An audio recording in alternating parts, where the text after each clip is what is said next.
ఎవ్వరికి అంతు చిక్కని ప్రశ్న ఇది అసలు.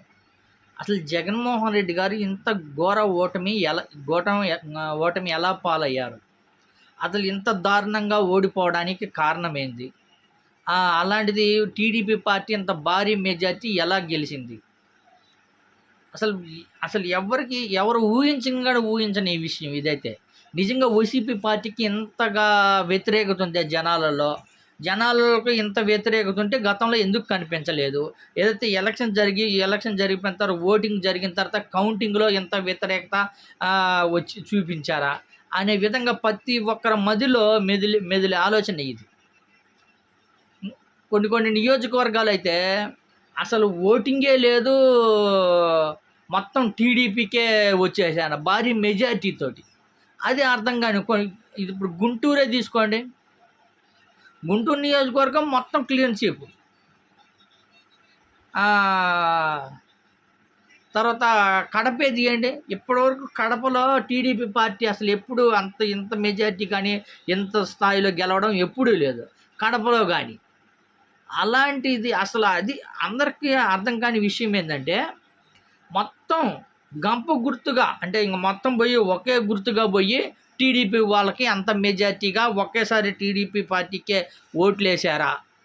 అంత వైసీపీకి అంత దారుణంగా వ్యతిరేకత ఉందా? ఎందుకు అంత వ్యతిరేకత ఎందుకు వచ్చింది?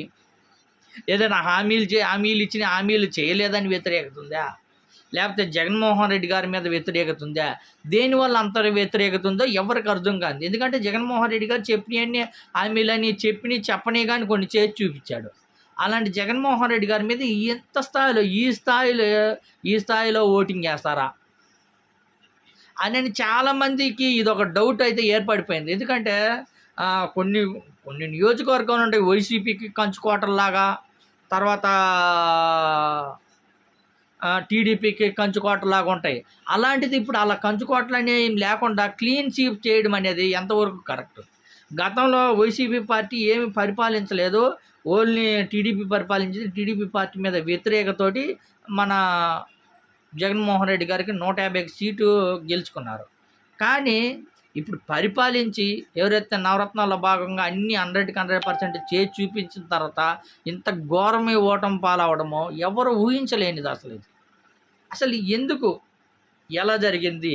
అసలు గంపగుత్తగా ఒకే చోట ఒకరికే వేయడం, ఒక టీడీపీ పార్టీనే ఎంత భారీగా మెజార్టీగా గెలిపించుకోవడము అనేది ఊహించలేదు. మామూలుగా గెలిచిద్ది ఒకళ్ళు టీడీపీ, ఒకళ్ళు వైసీపీ పార్టీ ఓడిపోయినా కానీ టీడీపీ గెలిచినా మహా అయితే ఒక 4-5 సీట్లతోటి ఓడిపోవచ్చు అని తప్ప, లేకపోతే అంత భారీగా మెజార్టీ వచ్చిద్దని ఎవరు. అలాంటిది టీడీపీ పార్టీ ఇంత మెజార్టీ రావడం, వైసీపీ పార్టీకి 11 సీట్లు రావడము అసలు ఊహించలేదు. కొన్ని నియోజకవర్గాలు ఖచ్చితంగా వైసీపీ పార్టీ వచ్చిద్ది అనే విధంగా ఉండేది. అలాంటిది అసలు వైసీపీ పార్టీకి క్లీన్ స్వీప్ చేసిందంటే అర్థం కాని విషయం ఇదంతా. మొత్తానికైతే ఎక్కడో తేడా జరిగింది, ఏదో మొత్తానికి తారుమారైనయే తప్ప మరొకటి లేదు. ప్రతి ఒక్కరి మైండ్లో ఇదే మెదిలేది. ఏమని? అరే మేము వేసాం కదా ఓట్లు, మా ఓట్లు ఏమైపోయాయి, మేము వేసిన ఓట్లన్నీ ఎట్టుకుపోయాయి అనే ఒక మైండ్లో ప్రతి ఒక్కరి మైండ్లో మెదిగే ఆలోచన ఇది.